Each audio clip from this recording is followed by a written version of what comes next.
terkait dengan persoalan keinginan masyarakat Madura untuk menjadikan Madura sebagai provinsi atau menjadi daerah otonom baru atau pisah dari Jawa Timur. Nah, apakah Pulau Madura itu sudah layak untuk menjadi provinsi ketika ini dikaitkan dengan regulasi yang ada di dalam pemerintah atau undang-undang yang berkaitan dengan pembentukan daerah otonom baru. Nah, mari kita diskusikan terkait dengan persoalan Undang-Undang Nomor 23 Tahun 2014 tentang pemerintahan daerah atau yang diperikit dengan Peraturan Pemerintah Nomor 78 Tahun 2007 tentang pembentukan, penghapusan, dan penggabungan daerah. Nah, di dalam pasal 4 peraturan pemerintah tersebut disebutkan bahwa ada 3 syarat pembentukan daerah untuk menjadi daerah otonom baru. Sebagaimana yang ada di dalam pasal 4, bahwa pasal 4 ayat 1 disebutkan pembentukan daerah provinsi berupa pemekaran provinsi dari penggabungan beberapa kabupaten atau kota yang bersandingan pada wilayah provinsi yang berbeda harus memenuhi syarat administratif, teknis, dan fisik kewilayahan. Jadi ada 3 syarat, yaitu adalah pertama adalah syarat administratif, kemudian yang kedua adalah syarat teknis, yang ketiga adalah syarat fisik kewilayahan. Syarat fisik, syarat administratif ini merupakan syarat yang berada pada wilayah politik. Kenapa dikatakan berada pada wilayah politik atau secara politis? Karena memang ketika masyarakat Madura beserta kepala-kepala daerah yang ada di wilayah Kepulauan Madura yang terdiri dari 4 kabupaten ini menghendaki atau menginginkan dengan keputusan bersama untuk menjadikan Madura sebagai provinsi, maka sebentar lagi Madura akan menjadi provinsi. Ini syarat secara administratif, wilayah politis, dan itu saya pikir cukup mudah dilalui oleh Madura jadi provinsi. Kemudian syarat yang kedua adalah syarat teknis. Nah, syarat teknis ini dalam peraturan pemerintahnya itu disebutkan ada sekitar 11 variabel atau sekitar 35 indikator yang bisa diteliti apakah kemudian Madura sudah layak untuk menjadi provinsi atau tidak. Nah, ketiga 5 indikator ini atau ketika 11 variabel ini ketika diteliti apakah kemudian Madura sudah layak menjadi provinsi atau tidak. Nah, di dalam syarat teknis sebagaimana yang ada di dalam peraturan pemerintah itu disebutkan pasal 6 PP nomor 78 tahun 2007 disebutkan syarat teknis sebagaimana dimaksud dalam pasal 4 meliputi faktor kemampuan ekonomi, potensi daerah, sosial budaya, sosial politik, kependudukan, luas daerah, pertahanan, keamanan, kemampuan keuangan, tingkat kesejahteraan masyarakat, dan tentang kendali penyelenggaraan pemerintah daerah. Saya tidak mengikuti bagaimana perkembangan atau diskusi-diskusi yang dilakukan oleh P4M atau yang dikenal kalau tidak keliru Panitia Persiapan Pembentukan Provinsi Madura. Sudah sejauh mana diskusi yang dilakukan terkait dengan kelayakan teknis Madura menjadi provinsi?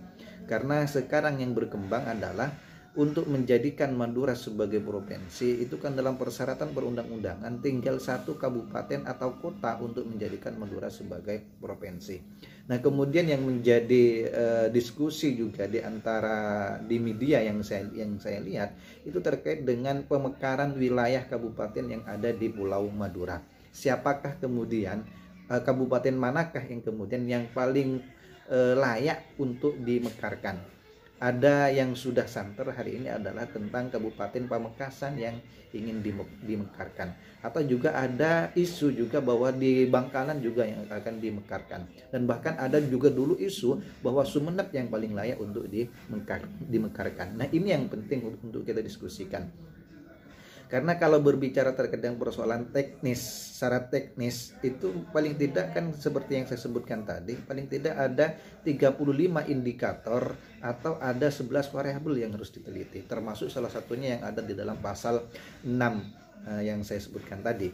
Nah, kalau melihat di dalam pasal 6 itu kan ada terkait dengan persoalan luas daerah ya.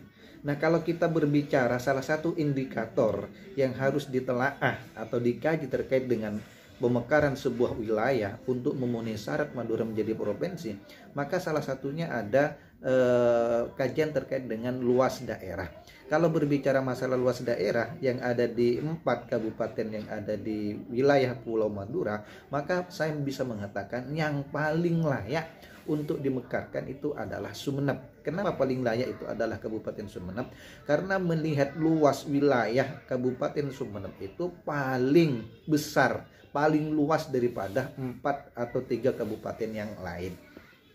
Apalagi kalau dibandingkan dengan Kabupaten Pamekasan, yang itu Kabupaten Pamekasan kalau berbicara masalah luas wilayah itu paling sempit dibanding dengan 3 kabupaten yang lain. Atau berbicara misalkan terkait dengan banyaknya kecamatan yang ada di 4 kabupaten, maka Sumeneb itu paling banyak, yaitu ada sekitar 27 kecamatan yang ada di Sumeneb. Sementara yang lain itu seperti Bangkalan misalkan itu hanya ada 18 kecamatan. Kemudian Kabupaten Pamekasan ada 14 kecamatan. Kemudian Pamekasan ada 13 kecamatan. Sumeneb ada 27 kecamatan.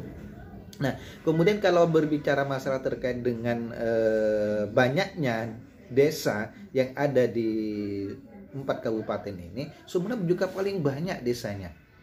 Termasuk misalkan Sumeneb itu ada sekitar 330 desa yang tersebar di 27 kecamatan.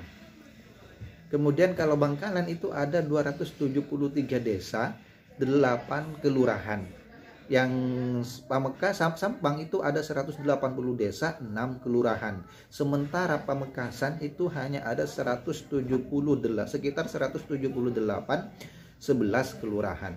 Jadi kalau berbicara masalah luas daerah, kemudian ditambah lagi dengan persoalan banyaknya desa yang ada di 4 kabupaten, maka kalau itu menjadi salah satu indikatornya adalah Sumeneb paling layak untuk dimekarkan. Di samping itu juga bahwa Sumeneb ini kan terdiri dari banyak wilayah kepulauan yang ada di dalamnya.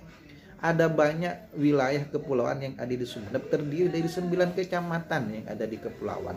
Maka paling layak itu nanti kalau menurut saya adalah Sumeneb dimekarkan menjadi 2 daerah. Bisa nanti misalkan untuk memekarkan Sumeneb, bisa nanti Sumeneb dimekarkan menjadi 2 daerah, entah itu namanya nanti adalah Kabupaten Sumeneb atau Kota Sumeneb. Jadi kalau berbicara masalah pemekaran yang ada di Sumeneb, bisa nanti dimekarkan Sumeneb menjadi Kabupaten Sumeneb dan Kota Sumeneb. Nah, Kota Sumeneb, karena kalau di dalam persyaratan perundang-undangan itu disebutkan juga terkait dengan pembentukan kota atau menjadikan sebuah daerah menjadi kota. Nah, di dalam pasal 8 peraturan pemerintah itu disebutkan bahwa cakupan wilayah sebagaimana dimaksud dalam pasal 7 untuk pembentukan provinsi paling sedikit ada 5 kabupaten atau kota.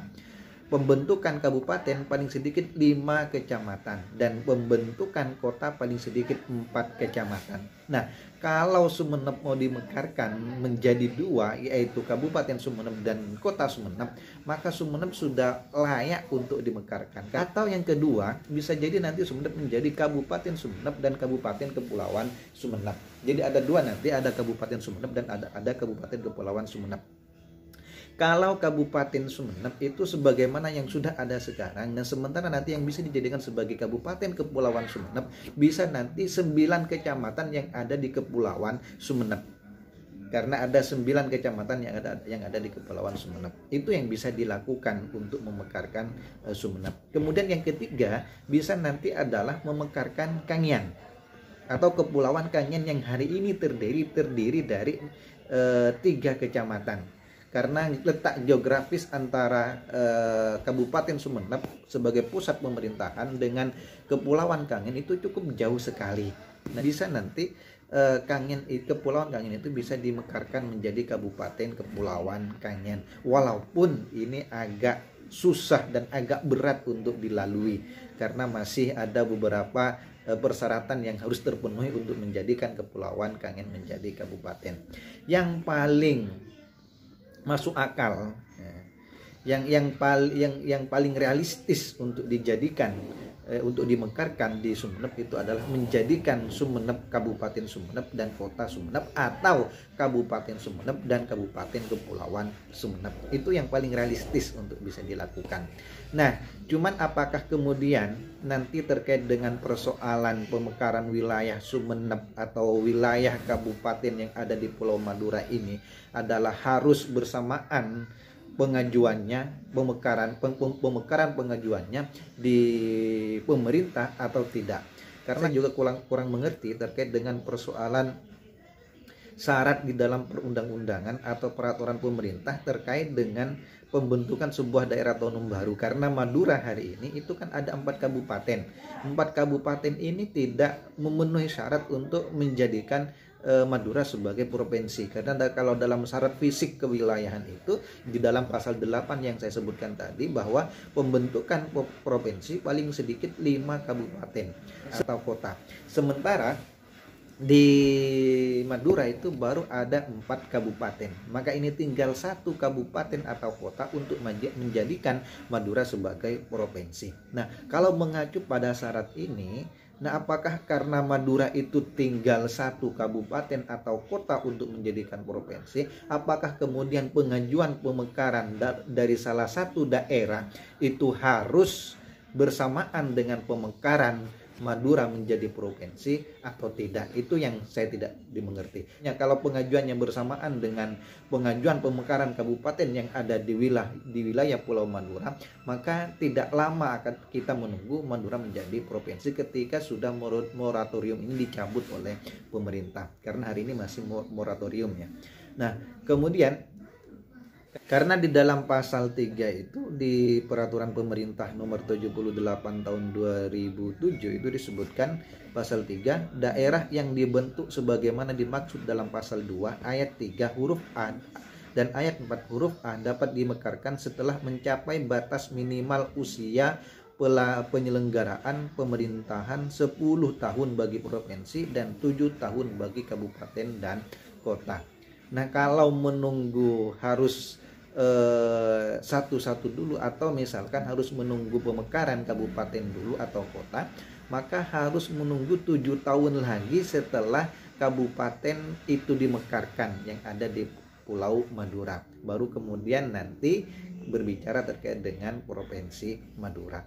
Atau ketika ini bersamaan dilakukan pemekaran kabupaten dengan menjadikan Madura sebagai provinsi, maka tidak akan lama lagi Madura akan menjadi provinsi. Jadi itu terkait dengan persoalan keinginan dari masyarakat Madura untuk menjadikan Madura sebagai provinsi. Karena secara geografis Madura itu berbeda dengan Pulau Jawa, dan secara budaya, kemudian bahasa, dan juga adat istiadat kultur yang ada di Madura juga adalah cukup berbeda dengan Pulau Jawa. Itu yang menjadikan keinginan masyarakat Madura untuk menjadikan Madura sebagai provinsi. Dan ini cukup realistis sekali berbicara terkait dengan persoalan Madura menjadi provinsi. Karena misalkan kita berbicara terkait dengan Madura, kalau pemerintahan Joko Widodo hari ini membangun banyak tol yang ada di Indonesia, maka suatu saat nanti harapan saya bagaimana di Madura ini juga dibangun tol, biar mendekatkan biar nanti mempermudah masyarakat untuk melakukan aktivitas perekonomian dan aktivitas yang lain, akan mendekatkan masyarakat yang satu dengan masyarakat yang lain. Kemudian nanti ketika misalkan ada tol dari Sumeneb ke Jawa Timur atau ke Surabaya, maka nanti akan memudahkan masyarakat Madura dalam membangun atau meningkatkan perekonomian yang ada di Madura. Paling tidak kalau misalkan hari ini untuk mengirim barang dari Surabaya ke Sumeneb itu ditempuh sekitar kurang lebih 4 jam lamanya, maka nanti ketika sudah ada tol nanti bisa ditempuh sekitar 1 jam 2 jam lamanya. Ini yang akan menguntungkan terhadap masyarakat Madura secara keseluruhan. Mungkin demikian dari saya, terima kasih. Assalamualaikum warahmatullahi wabarakatuh.